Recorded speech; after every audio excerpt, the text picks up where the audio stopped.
नमस्कार, आप देख रहे हैं एनएमएफ न्यूज। मेरा नाम है ऋतिक ठाकुर। हर साल गर्मियों में जब उत्तराखंड के पहाड़ों पर चीड़ के जंगल, सूखी पत्तियां यानी कि जिन्हें पिरूल भी कहा जाता है, उनसे भर जाते हैं तो एक छोटी सी चिंगारी भी पूरे जंगल को भस्म कर देने के लिए काफी होती है। हिमालय की हरियाली, जैव विविधता, स्थानीय अर्थव्यवस्था और पर्यटन, सब कुछ इस आग की चपेट में मानो बहसा जाता है। अब ऐसे में इंसानी लापरवाही के कारण हर साल हजारों हेक्टेयर जंगल जलकर राख हो जाते हैं। इसका नुकसान सिर्फ आर्थिक नहीं होता बल्कि पर्यावरण को भी इसका नुकसान होता है और साथ ही साथ भावनात्मक नुकसान भी कहीं ना कहीं इसका जरूर होता है। अब ऐसे में इस गंभीर समस्या को देखते हुए उत्तराखंड की सरकार ने जंगलों की सुरक्षा के लिए एक व्यापक और जन जन को जोड़ने वाला मजबूत प्लान तैयार कर लिया। वन मंत्री सुबोध उनियाल ने बुधवार को प्रेस वार्ता की और इस योजना की विस्तृत जानकारी दी। पहले वो जानकारी सुनिए। देखिए, वनाग्नि और खासकर हमारे पर्वतीय राज्य में एक बहुत ही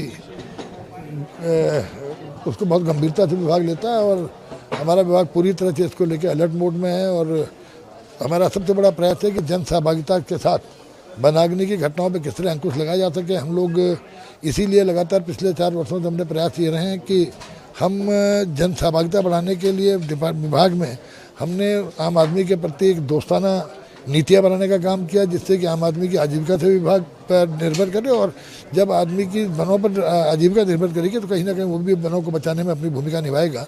इसी के दृष्टि से हमने 3500 के से ज़्यादा वर्कशॉप भी की हैं आम आदमी की सहभागिता बढ़ाने के लिए, उनको जागरूक करने के लिए। नए नए इक्विपमेंट्स देने के साथ साथ 5000 से ज़्यादा फायर वॉचर्स लगाने के साथ साथ 2000 से ज़्यादा हमने man power, regular man power भी बढ़ाई है। और अपने वरिष्ठ अधिकारियों को हर जनपद में नोडल अफसर के रूप में भेजने के साथ साथ जो जनता की तरफ विभाग की ओर से बेहतर काम करने वाले लोग हैं उनको फैसिलिटेट करने का, अवार्ड करने का भी निर्णय लिया। तो आपने सुना, वन मंत्री साफ तौर पर यह कह रहे हैं कि हर साल जिस तरीके से नुकसान होता है, इसको लेकर इस बार हमने तमाम अलग अलग तरीके के कदम उठाए हैं जिससे पर्यावरण को कोई नुकसान ना हो। क्योंकि हम देखते हैं किस तरह से पहाड़ में जब लोग पहुंचते हैं, हिल स्टेशन के तौर पर वहां पर पहुंचते हैं, लेकिन ऐसी गर्मी में जब पिरूल एक जगह इकट्ठा हो जाता है तो वहां पर एक छोटी सी चिंगारी भी पूरे जंगलों में आग लगाती है। और ये आग रुकती नहीं, ये आग लगातार लंबे समय तक फैलती जाती है, आगे से आगे तक ये आग बढ़ती रहती है। अब इस आग का तमाम हर साल जब जब ये आग लगती है तो नुकसान भी होता है।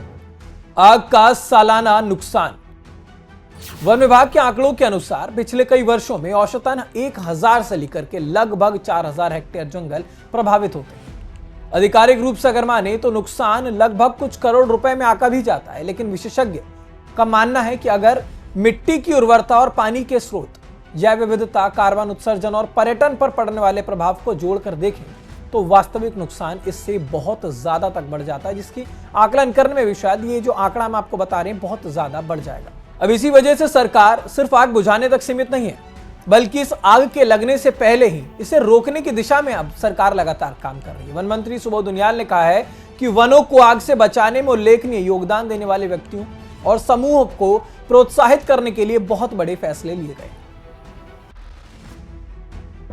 आग बुझाने वालों के लिए पुरस्कारों की घोषणा, हर जिले में निजी और सरकारी स्तर पर 3 पुरस्कार दिए जाएंगे। पहला पुरस्कार 1 लाख रुपए, दूसरा पुरस्कार 75,000 रुपए, तीसरा पुरस्कार 50,000 रुपए। अब इसके अलावा राज्य भर में गठित 496 वनाग्नि प्रबंधन समितियों को 30,000 रुपए हर एक की सहायता पर यह राशि दी जाएगी। यानी कि सरकार पूरी तरीके से लोगों को प्रोत्साहित कर रही है कि जब आग लगने वाली होती है उससे पहले किसी भी तरीके की ऐसी संभावनाएं ही ना हो कि जंगलों में आग लगे, किसी तरीके का कोई नुकसान हो। जनभागीदारी पर भी सरकार का पूरा जोर है। उनियाल ने बताया कि कोविड काल में आग की घटनाएं बहुत ज्यादा कम रही थी और ऐसे में अगर सर्वे की बात करें तो उसमें भी ये पता चलता है कि आग के ज्यादातर मामले मानव जनित होते हैं। इसलिए सरकार बार बार जागरूकता का जो अभियान है वो चला रही है, इस पर जोर दे रही है और अब तक लगभग 3500 से ज्यादा जागरूकता शिविर आयोजित किए जा चुके हैं, जिससे लोगों को यह बताया जा सके कि किसी भी एक कदम की वजह से जो जंगल है उनको हानि पहुंच सकती है, वहां पर आग लग सकती है। पूरे भूगोल के कारण वन कर्मियों के पहुंचने में देरी होती है। तमाम अलग अलग तरीके से अगर हम ज्योग्राफिकली उत्तराखंड को समझे तो वहां पर पहुंचने में वन कर्मियों को बहुत ज्यादा देरी होती है और ऐसे में जो स्थानीय लोग हैं वो तुरंत उस पर कोई प्रतिक्रिया नहीं दे पाते या फिर वो आग पर काबू नहीं पा पाते। इसी वजह से तमाम प्रशिक्षण केंद्र उत्तराखंड में बनाए जा रहे हैं कि जो लोकल के लोग होते हैं वो खुद भी इस तरीके से प्रशिक्षित हों कि वहां पर आग अगर लगती भी है तो उसको वो बुझा लें। जंगलों की सुरक्षा के लिए बम्पर नियुक्ति। मैदान में तैनात हैं 11,650 जांबाज, 6,025 विभागीय कर्मी, 5625 फायर वॉचर। तो वर्तमान में जंगलों की सुरक्षा के लिए लगभग 11,650 कर्मी दिन रात यहां पर ड्यूटी पर तैनात किए जाएंगे। इनमें से 6,025 विभागीय कर्मी हैं और 5625 फायर वॉचर शामिल हैं। हर जिले में वरिष्ठ अधिकारियों को नोडल अधिकारी बनाया गया है ताकि समन्वय लगातार यहां पर बना रहे और बेहतर समन्वय के साथ यहां पर काम किया जा सके। अब पिरूल की समस्या का सबसे बड़ा समाधान क्या हो सकता है, इसको लेकर के भी लगातार चिंतन किया जा रहा है, क्योंकि चीड़ की सूखी पत्तियां, जिन्हें पिरूल कहा जाता है, ये आग फैलाने के लिए सबसे बड़ा कारण उत्तराखंड में है। सरकार ने इसे स्थानीय लोगों की आजीविका से जोड़ दिया है। अब ग्रामीणों को पिरूल संग्रहण पर 10 रुपए प्रति किलो दिए जा रहे हैं, जो कि पहले 2 रुपए मिलते थे। अब ऐसे में 8 रुपए की बढ़ोतरी इसमें की गई। अब इस साल 8,555 टन पिरूल एकत्रीकरण का लक्ष्य रखा गया है। वर्तमान में 9 ब्रिकेट यूनिट्स चल रही है और इसकी संख्या लगातार बढ़ाई जाएगी। तो केंद्र सरकार के साथ भी पिरूल के अन्य उपयोगों पर चर्चा लगातार चल रही है। केंद्र सरकार के साथ मिलकर के राज्य सरकार इस कोशिश में है कि इस पिरूल को इकट्ठा किया जाए, ताकि जिसको भी पिरूल दिखे वो वहां से उठाकर जरूर ले जाए, ताकि एक तो विनाश का कारण पिरूल सबसे पहले बनता है, तो वो कारण ना बने। इसके लिए अब सरकार 2 रुपए से हटकर 10 रुपए प्रति किलो पिरूल पर देने के लिए तैयार है। अब ऐसे में लंबे समय तक के लिए कई प्रयास किए जा रहे हैं, जैसे कि 11,217 वन पंचायतों में 628 करोड़ रुपए के हर्बल मिशन के तहत जड़ी बूटियों और सुगंधित पौधों की खेती का बढ़ावा यहां पर दिया जा रहा है। यानी कि साफ तौर पर प्रशासन अब पूरी मुस्तैदी के साथ बैठा है कि किसी भी तरीके की कोई दुर्घटना, आग की कोई घटना ना हो, जिसकी वजह से मुख्यमंत्री पुष्कर सिंह धामी अब लगातार इस पर नजर भी बनाए हुए।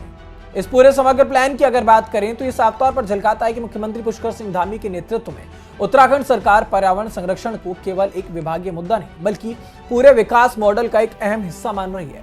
पुरस्कार देकर, प्रोत्साहन देकर, पिरूल से रोजगार, हर्बल मिशन से आय और जन जागरूकता के जरिए सरकार ने एक ऐसा मॉडल तैयार किया है जो न सिर्फ आग पर काम करेगा, बल्कि हिमालय की हरियाली को संरक्षित भी करेगा। तो धामी सरकार का यह प्रयास हरित उत्तराखंड की ओर बढ़ रहा है और ऐसे में किसी भी तरीके की कोई भी समस्या उत्तराखंड की जनता को ना हो, इस पर लगातार धामी सरकार काम कर रही है।